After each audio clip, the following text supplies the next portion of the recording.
The twins that share a brain, but not a personality. We are conjoined by tissue, bone, and blood only. The puzzle behind two personalities sharing a common body. The mystery of the alien growth. It was amazing just how human-like it looked. A below-average IQ with the genius of Mozart.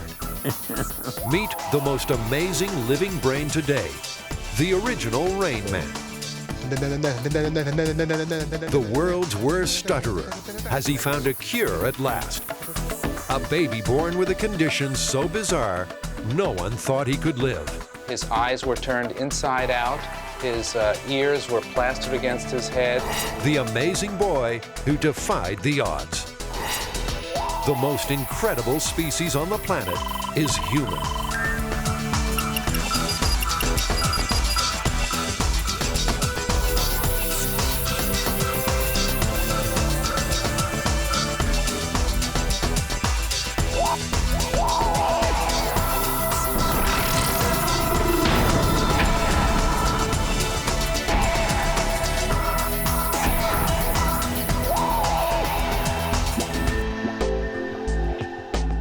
Siamese twins were once regarded as freaks of nature. Medical science now prefers to call them conjoined twins. And at 43 years of age, Reba and Laurie Chappelle are the oldest living female conjoined twins in the world. They're craniopagus twins, joined at the head. They also share a third of their brain. Incredibly, their personalities are almost opposites. I am more like the introvert, means I'm quiet, to myself, reserved. I'm not a quiet person. I'm very out there. I think one of the most remarkable things about anybody who's ever worked with conjoined twins is to realize how unique the two individuals are. You all right? Yes. But bodily, Laurie and Reba's blood vessels and brain tissue are so entwined after 43 years together, they can't be separated surgically. Go ahead, you do that. I frankly think that either one or both would die as a result of the surgery because their conjoining is so complex and their shared brain tissue is so complex. So I think there would be brain damage for each of them if they were physically separated. In the womb, they shared the same egg. Yeah, it's just, like I said, we're so busy with work. But unlike most identical twins, separation into individuals soon after conception began too late. As a result, separation was incomplete, and their skulls remained joined. Reba was also born with spina bifida. She's 4 inches shorter than Laurie. Her twin carries her everywhere. But as their shared brain developed over the years, the twins' personalities went in separate directions. And over time, they developed very individualized personalities in terms of their friendships, in terms of their tastes. They also do things quite cooperatively, and in that sense, what I've seen from people who are conjoined is a lot like marriages, in the sense of they learn to live in a cooperative physical setting. Laurie is the homemaker. She adores the daily shopping. Me, I'd spend my last penny if I could spend it. I don't like to have any kind of money in my pocket. If I can spend it, I'll spend it. Reba loathes it. Whatever, Mom. I actually hate shopping. I write a list. I love to get what I want and get out, but that's very seldom the case. They have different interests, different personalities. They like different colors and foods. They are unique individuals, and yet they share 30% of their brain.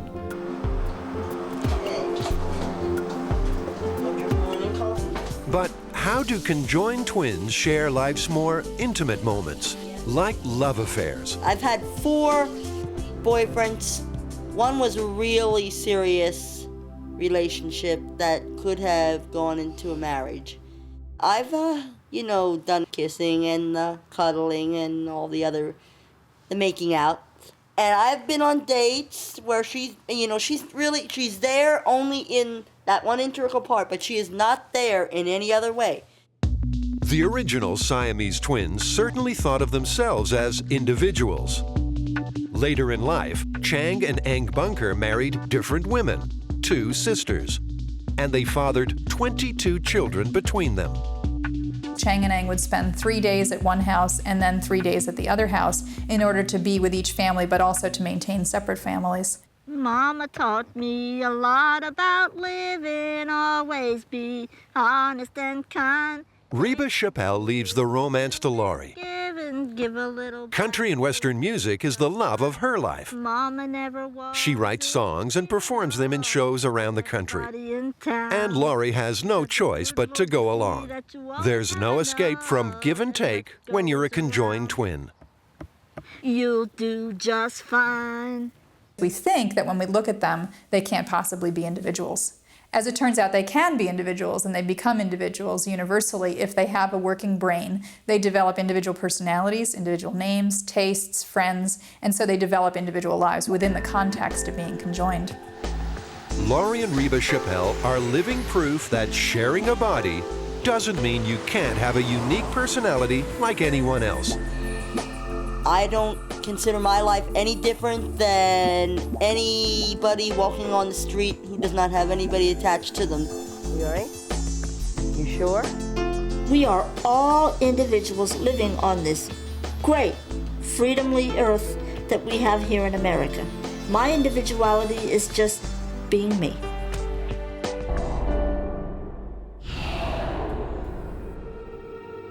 Marvel or monstrosity? But it is indeed a fetus. It's not completely developed. A birth so bizarre, it's just some sort of freak occurrence. It defies belief. It was amazing just how human-like it looked. The Kleinmans were like any couple expecting their first child. 5 months in, Christy was enjoying a normal pregnancy. But then, a routine sonogram showed something terribly wrong with her baby. It was very difficult for me because I felt I was the one protecting and taking care of the baby. Doctors told her that a strange object was growing inside her fetus. Christy was stunned. It was, inside my body. You quit smoking, you quit drinking, you make all these vows in life to better yourself, to be the right model for your child, and to do everything, and then the things you can't control. What could the unidentified mass be? A tumor? A cyst growing out of control? 4 months later, 8-pound, 13-ounce baby Waylon was born. It was just a beautiful miracle to live. You wait 9 months, and you can't think of a single holiday or event in your life more special. But the new parents were shocked at what Waylon had brought with him into the world. When he was born, a specialist just kind of felt in his abdomen to feel, if anything was odd or different, and they felt the mass. Trapped inside Waylon's tummy was another fetus, a parasitic fetus. A twin growing inside a host twin is an incredibly rare occurrence, recorded a mere 76 times in 2 centuries. It's called fetus in fetu. Fetus in fetu is a rare congenital anomaly where a twin becomes entrapped or encapsulated within the abdomen of the host twin. Waylon was just 2 days old when doctors surgically removed his twin. What they discovered astonished them. The stillborn fetus had lived for 18 weeks. After it stopped growing, it remained suspended in its own amniotic sac, while Waylon's body continued to grow to full term. When we saw the photos of Waylon's fetus, it was amazing just how human-like it looked compared to others. It had 2 arms, 2 legs, 2 hands, 2 feet, deformed fingers, deformed toes, a deformed cranium, a heart, a penis, a scrotum, spinal cord, its own amniotic sac within Waylon. But it is indeed a fetus. It's not completely developed. It dies early on in the process, but it grows to an orange size, and so you have a baby about that size. Hey, look over here. Now a happy toddler, Waylon survived his ordeal. The strange case of a fetus that grew inside a fetus. It was a medical mystery. And once that isolated event was removed, he's been a very healthy, stable, active boy. Some parasitic fetuses do survive beyond the womb. They're born attached to their co-twin, but with an incomplete body. They have no brain and no heart. They feed off their co-twin's blood supply. Indian-born Lalu was perhaps the most famous of all. He paraded his parasitic twin around the carnival circuit during the late 1800s. And what he had was a couple of legs essentially sticking out of the side of him. Nowadays, surgeons will remove those extra parts. It's not always easy, but they'll do removal of those extra parts. Lalu and his twin shared a bloodstream. Lalu could even sense when his twin was being touched. We don't actually know what happened to him because he's sort of lost to the record. But what we do know is that people were very fascinated seeing this kind of conjoinment. I've been stuttering since I was 4. It's had a positive and a negative impact on my life. If he's not the world's worst stutterer, then 27-year-old Eric May comes close. Every new syllable could set off a stuttering spasm. Negative part. In my experience, he's one of the most severe stutterers I have ever seen. And I've been in stuttering for 20 years. Stuttering is a daily torment for 3 million Americans. Ordering food is terrifying. Talking on the phone becomes a nightmare. And Eric's endured it most of his life. During school, it was hard for me to participate in any reading exercises. Most of us use the left sides of our brains to process speech. But brain studies show stutterers like Eric often use the right side. And something is wrong with the wiring that coordinates their speech muscles. They used to think it was a psychological problem because it really looks like somebody's nervous and that's where it comes from. But in the last 20 years, they've done a lot of research, and it's turning out to be a physiological problem. I'm able to help. There are more male stutterers than female stutterers. It runs in families. So most researchers now consider it something you bring into the world with you, rather than something that somebody else produced, like a parent, or some kind of a psychological reaction. So let me ask you a few questions, okay? You said you wanted to be a professional basketball player. What teams have you played for, Eric? Well, my first year, I played in.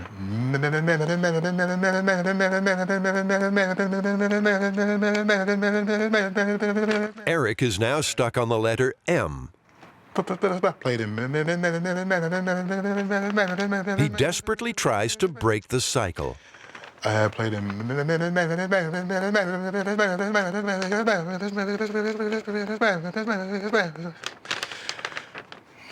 My first year, I played in.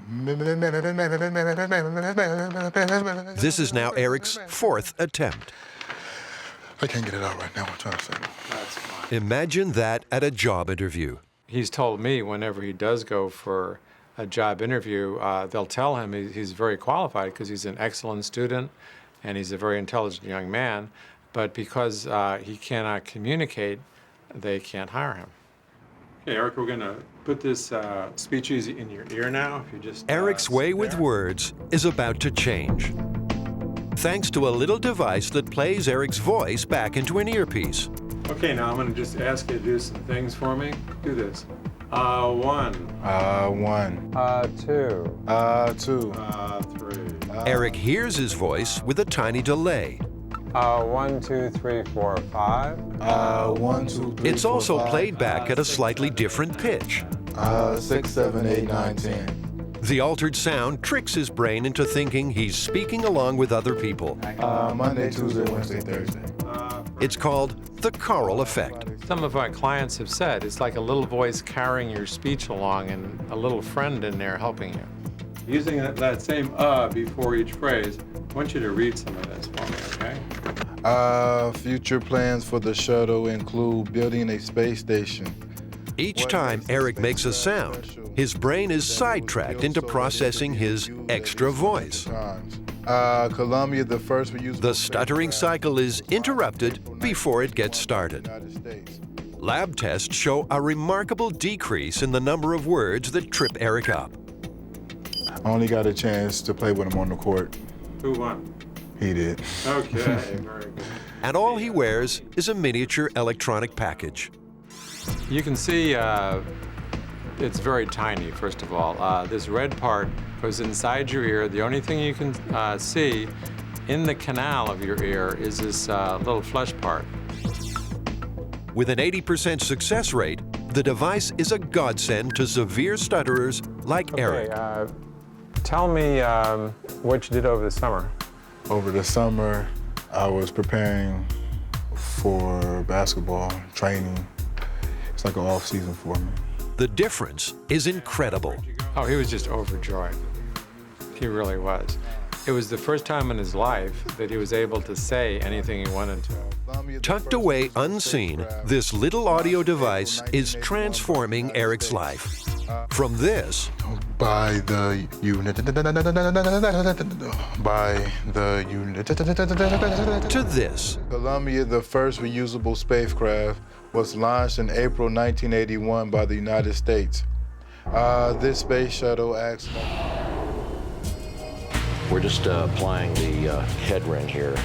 This man is about to have brain surgery, and he will be awake the whole time. You're looking at the next big technological breakthrough, a tiny device that actually jams electric signals within the brain. In a normal brain, you would not hear that sound. The deep brain stimulator is the latest cure for the terrible tremors of Parkinson's disease. 1 million Americans suffer this debilitating condition. The shaking begins in middle age, but can strike anyone in the prime of life. Sam Cady suffered tremors for decades. And as I say, very embarrassing and very annoying. Not only embarrassing, but it was very annoying. You want to start to do something and all you're doing is shaking, and it was irritating. Sam, why don't you try and take a drink pretend you're drinking from your coffee cup here. Until now, everyday tasks have been impossible. So when he's trying to write, trying to use a computer, trying to drink and even feed himself, it becomes quite disabling. So he has a deep brain stimulator. We can turn it on with this little device here. Now, tremors disappear the instant Sam's deep brain stimulator is activated. Just that quick. Try it again. Now we turn it off.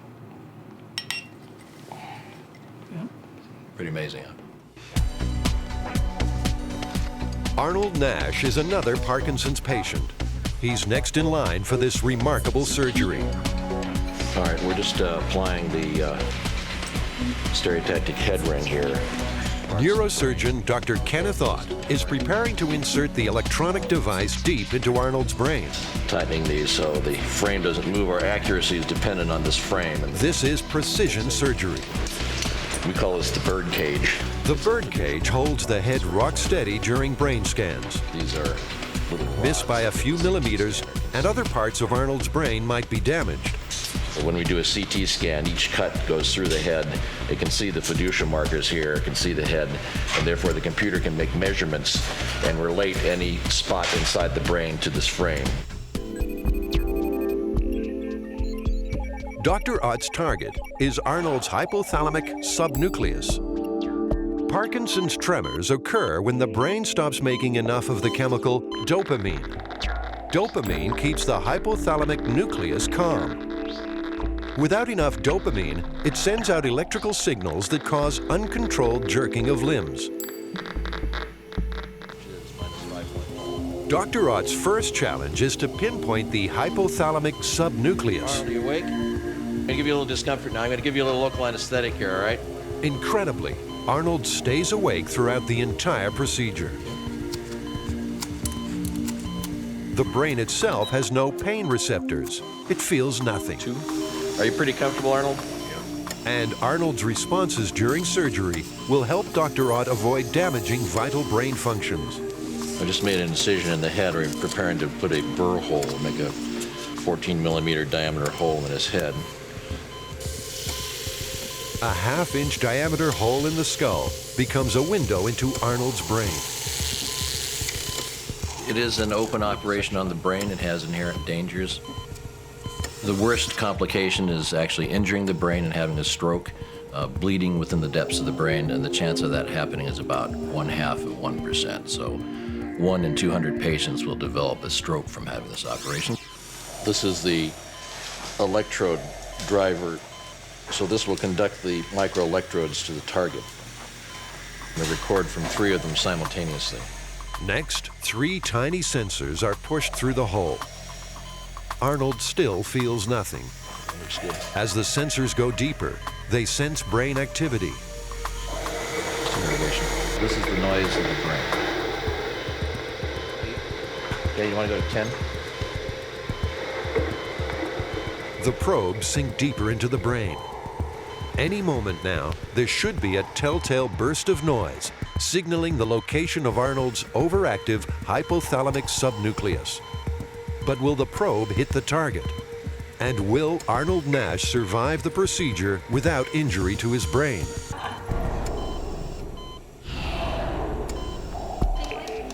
Arnold Nash has severe Parkinson's tremors. He's about to have an electronic stimulator implanted deep in his brain to stop the shakes. But first, surgeon Dr. Kenneth Ott has to locate Arnold's faulty hypothalamic subnucleus. It's difficult and risky, and Arnold's awake the entire time. The target is located by a giveaway burst of brain noise. 1 hour into the tricky procedure, success. In a normal brain, you would not hear that sound. You wouldn't see this hyperactive firing. So what you're hearing is the sound of Parkinson's disease and seeing the electrical manifestations of Parkinson's disease. Put this to the side a little bit, because I think we missed it here. The target location is checked against a brain map. Yeah, I think we're there. Yeah. Okay. The location is confirmed. So now we're going to put the stimulating electrode down this path, because that's the best path in the center of the nucleus where we want to be. Now, the electrode that will stop Arnold's tremors is lowered into place. Putting the final electrode in. Do you have much discomfort during the procedure, or a little, or? Okay, so now the electrode's in place, and we're going to, Dr. Hicks is going to stimulate the electrode with an external stimulator to see if we get any adverse effects. And this is where the miracle occurs, deep in the brain. When it's adjusted, the electrode jams overactive brain signals. I want you to tell me if you feel any tingling, numbness, or tugging sensations. All right, here we go. Arnold's renegade brain impulses no longer reach his hands. It stopped. How you doing? You notice your tremor stopped? How you doing? Good. And tingling anywhere? No? Later today, Arnold will have a battery implanted in his upper chest. You happy with that result, Mr. Nash? Good. All right. After a rapid recovery, all it'll take to stop Arnold's shaking is the flick of a switch. For one-time sufferer Sam Cady, the incredible surgery was a life changer. But just the comfort of it, at home or anywhere, just a wonderful feeling that I don't have that problem anymore. Parkinson's patients one day, brain jobs for your average Joe the next. What's the limit in neurosurgery? There's a race of obese rats, and a resident at the University of Pittsburgh did a gamma knife lesion in the posterior hypothalamus, and the rats lost weight. Can you imagine if we had a procedure to treat obesity? Half of Americans need that treatment, unfortunately. Mind-altering surgery is just around the corner, and the only limit is your imagination.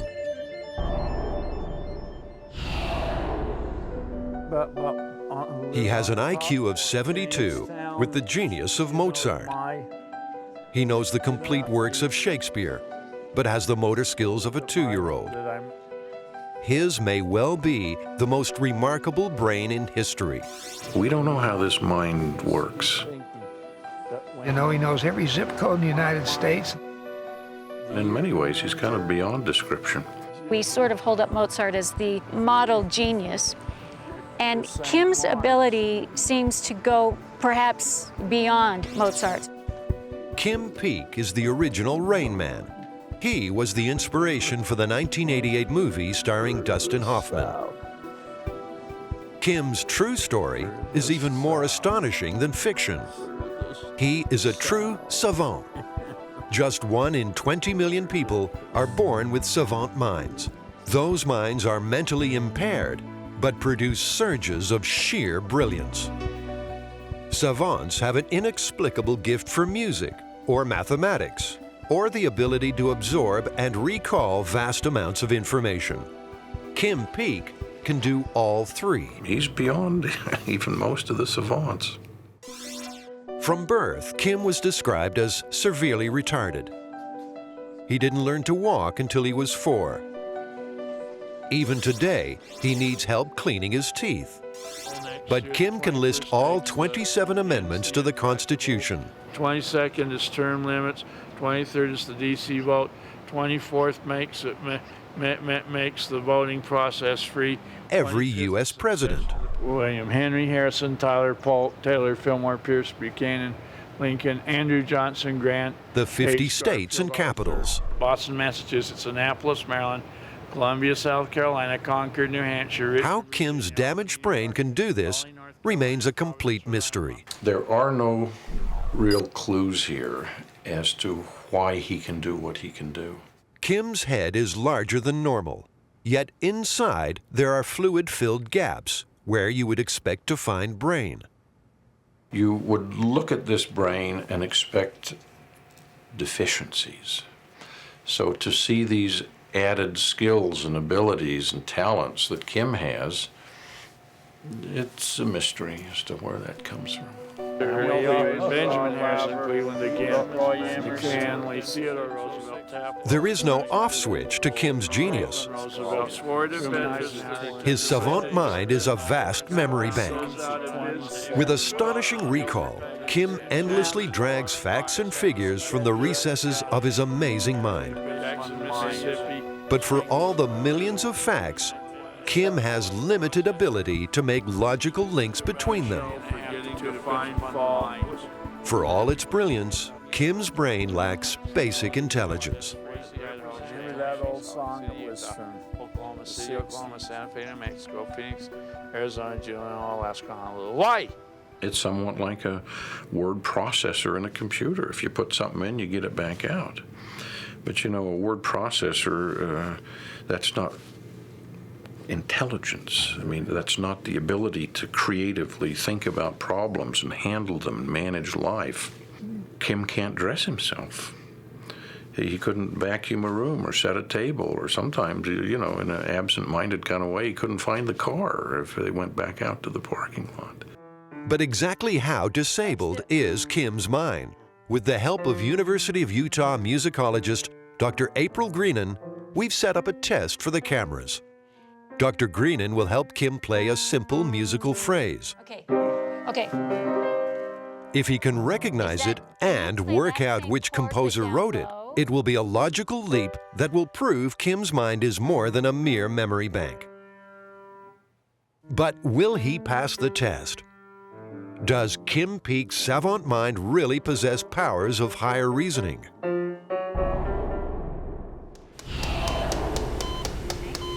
It's no surprise that sometimes the human brain goes wrong. And it is astonishing how many malformations begin while a baby's still in the womb. 3 weeks after conception, the brain begins to form. It builds 250,000 brain cells every minute. It begins to divide into 2 hemispheres.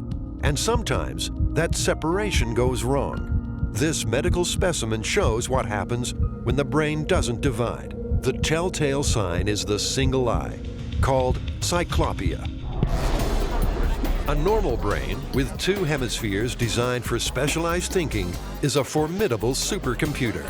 Its highly developed 100,000 million neurons are protected by a thick skull. They're also cushioned by 1/3 of a pint of brain fluid. But in 1 in 500 births, the body makes too much of that fluid. The pressure builds and the skull expands, way out of proportion. It's called hydrocephalus. This infant skull has swollen to an astonishing 28-inch circumference. And this specimen from the U.S. National Museum of Health shows what happens when large parts of the brain fail to develop at all during the 4th week of pregnancy.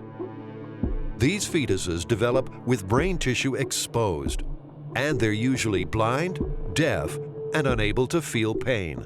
Sadly, the condition affects as many as 2,000 American babies every year. The human brain is one of Mother Nature's miracles. As strange as malformed brains are, they often give us a special insight into how the human mind really works. And just sometimes, there's a human brain so bizarre, it's literally mind-boggling.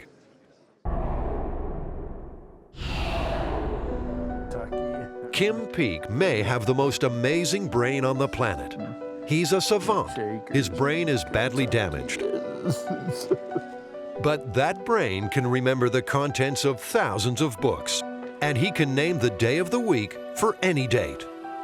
But is Kim's mind capable of more than computer-like feats of memory? What if I play this chord? Can you play We've set up a test. Kim is about to hear a phrase of music. Can he recognize it? And can he work out which composer wrote it? Yeah. What piece is that? It's called by its German name, but most people use the original name. What's the original name? Vlatva. Yes. Kim passes the test with flying colors. Connecting musical information as Kim has done is something no computer could do. We test Kim with another musical phrase. Who's the name of the composer of that piece? In like Debussy, he's French. Yes, you tell me the name. His name was Edvard Lalo. Analyzing a musical phrase alone requires advanced thinking.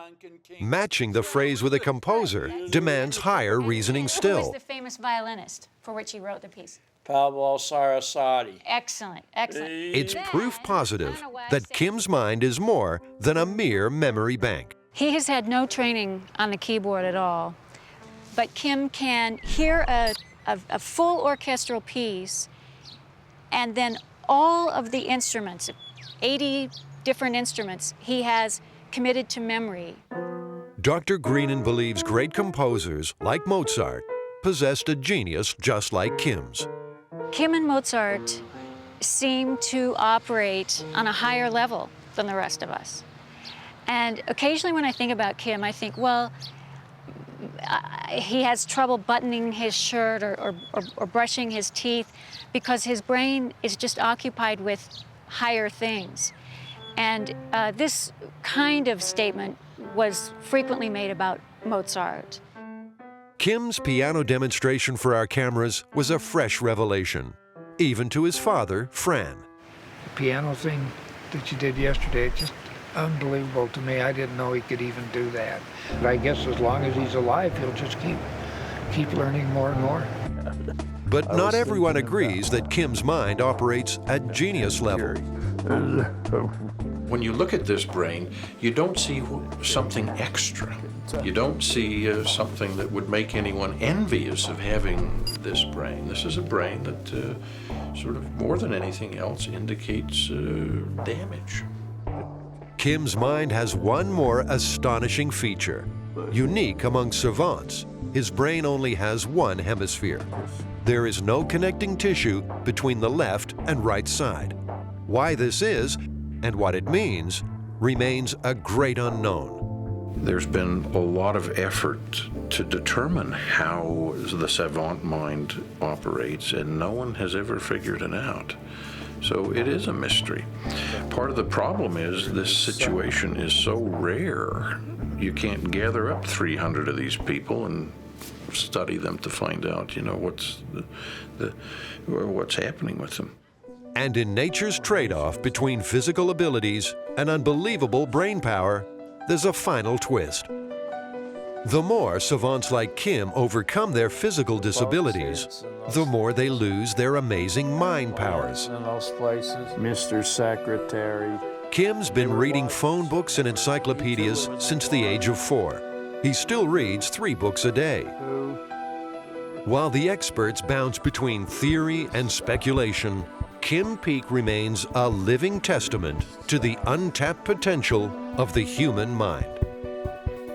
I think Kim is a world treasure, that he is simply one of a kind.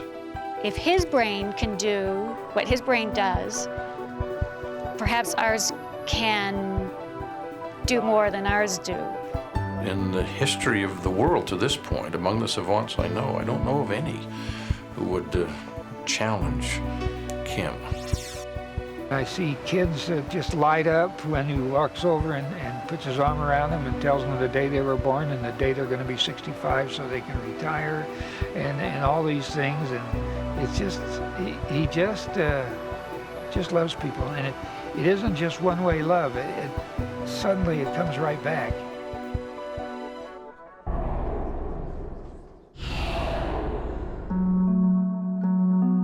One in 500,000 babies is born with a skin condition that is almost always fatal. But some kids never give up the fight for life. I think if there was a definition of the word miracle, it would have to have Ryan in it. He was born with deep fissures, deep cracks in his skin.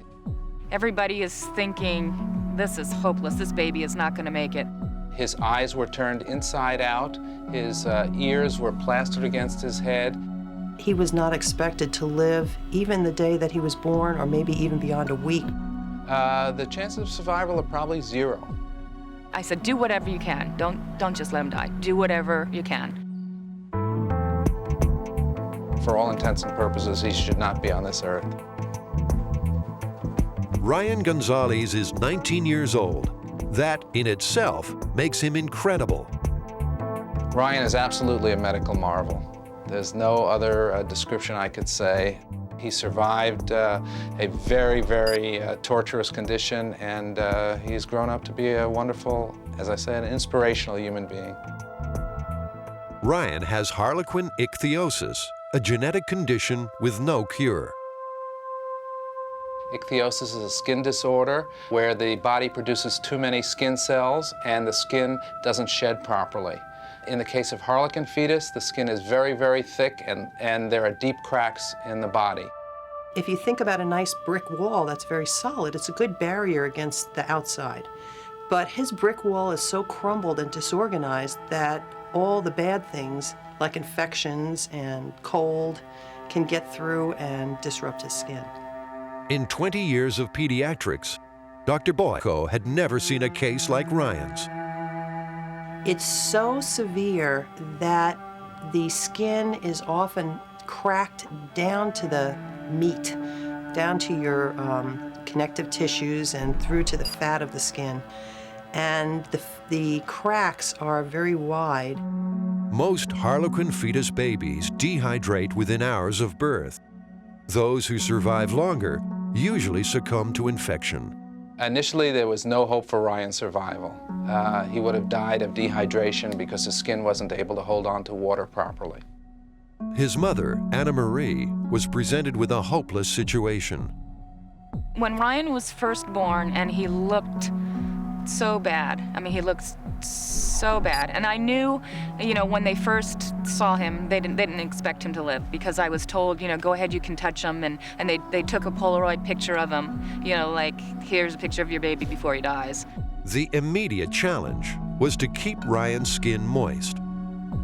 Anna Marie, his mother, had to constantly moisturize the skin with different types of medication, with something like Vaseline or Aquaphor ointment. That sometimes was the cause of infections that Ryan got. Still at that point, they didn't know if the thing was to go ahead and treat Ryan, because it still looked so futile, the whole thing. I said, do whatever you can. Don't just let him die. It would take a miracle to save Ryan Gonzalez. As it happened, Ryan was to have one stunning piece of good luck.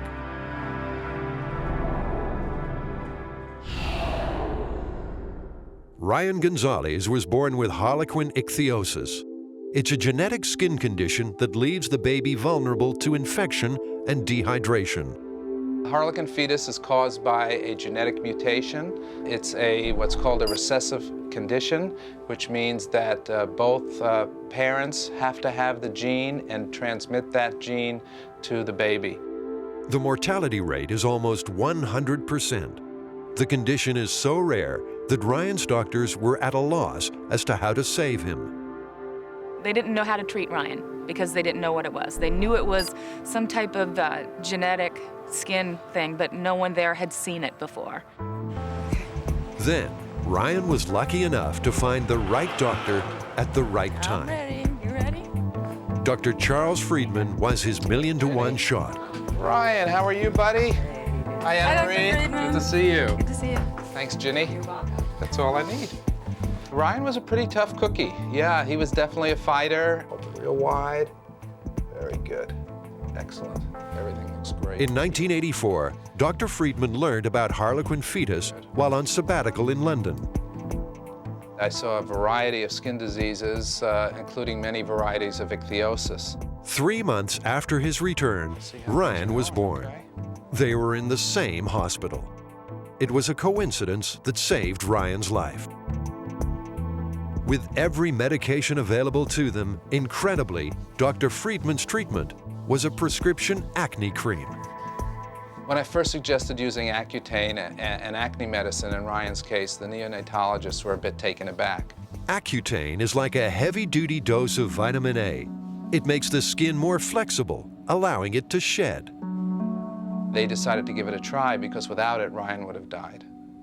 Everybody is thinking, this is hopeless. This baby is not going to make it. For some reason, I was so attached to Ryan and so bonded that whenever I would look at Ryan, I would think that there's this baby in this shell, because this is like a shell of whatever, I don't know. You know, not you, Mom. Don't you give up on me. Everyone else has given up on you, but not you. After 5 days, Ryan came off the ventilator, but there were other problems triggered by his condition. His skin was so tight, his eyelids turned inside out. Plastic surgery helped, but it often happened again when he cried. For 4 months, it was touch and go. I think the major problem that Ryan had was that he didn't grow properly, and we really didn't understand why he didn't grow. With a normal food intake, Ryan was still starving to death. At 9 months, he was sent to the university hospital to find out how many calories he needed to grow. The university made a stunning finding. Ryan was growing skin cells at a superhuman rate to replenish the layers he shed daily because of the acne medication. At this time, he was around 15 months old or so, and he weighed 9 pounds, 6 ounces. They said he's not going to make it. A high-calorie, high-protein condensed formula was fed through a tube into his stomach. It worked. Ryan started to grow. But for Anna Marie, every baby step was painful. It was so hard to go to these doctor's appointments because people always look to see your baby, and whenever they would look at my baby, they would always nudge, make sure the person next to him saw that baby, and that was really hurtful for me, to see all these people staring at my baby and not staring like, oh, how cute, look, but, horrified. So that every time I would take him to the doctors and come home, I'd cry. It was just so hard. It was just, I felt really alone.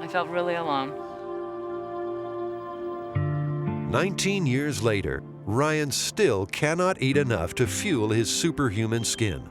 He takes food supplements while he sleeps. The Spider-Man mask is to keep the feeding tube in place. Oh, look at this. Remember this when you started playing the guitar? Yeah, my first lesson. For the first few years of his life, I guess I really didn't know how long Ryan was going to live, because I know that every single birthday up until when he was 5 years old, and when I would have a little birthday cake and be doing a little birthday celebration for Ryan, when I would be singing happy birthday to Ryan, I would be choking up and sobbing, because it would hit me that he made another year. Life for Ryan Gonzalez is like an endurance race. He's been hospitalized close to 100 times. His treatment is trial and error because no one expected him to live this long. Ryan Gonzalez is certainly, to me, one of the most inspirational people that I've ever known in my life. He has overcome odds of probably 1,000,000 to 1 in living. He now is going to high school, has lots of friends, swims and bike rides and triathlons. Let's go! Which is quite amazing when you think about it, and something that I certainly don't do and can't do. There is no cure for Harlequin Ichthyosis. Ryan's skin has no defense against infection, disease, and sunlight. But rather than cocoon himself away from the outside world, Ryan chooses to meet every challenge head-on. Swimming is terrific for Ryan. First of all, because the water is nice and cool, it's a natural cooling for his body, which can get easily overheated. Second, the water supports him, but it's not so hard to push against that it's going to hurt his skin or slough his skin off. Anna Marie never thought she'd see this day, watching her son compete in a triathlon. For him to go from what he was like when he was born with such a rare, severe skin condition, and to be able to be out swimming a mile in salt water is just unbelievable. One day I saw him, he was standing at the rail looking out there and watching the swimmers, and I told him, I says, Ryan, do you want to do this? And he says, I could never do this, look at me, there's no way I could do this. And I says, yeah, you could, man. And I says, let's do it, My first shot, I didn't do that good. It was painful. First time because my skin was sensitive. Yeah, we got 8,000 riders going to Tucson for the race. It'll be fun. Everybody in the group we ride with is really inspired by Ryan. We take the beginning group and they're like, we're couch potatoes, but look at Ryan. It's really neat to have him out there with us. Ryan has made medical history. There are some kids that are still alive with it, but I believe Ryan is the oldest living person with it. I'm sure if you said to somebody, I can look into the future and he's going to be a triathlete, they would have locked you up in a loony bin. It would be impossible. So I think Ryan had such a strong will to live. He has a mother that loves him very much, and he had really aggressive medical care in the beginning. The hard part is never over. Ryan's hearing and eyesight are impaired. His skin needs constant treatment. And although Ryan's intelligent, he's still a couple of years behind at school. Despite all that, Ryan Gonzalez is still winning. His prognosis is excellent at this point. He should continue to get a little better all the time, and hopefully he'll be able to live a normal life. From the day he was born, he still has that same fighting spirit. It's really nice for Ryan to be able to do things with me, to do different events with me. What?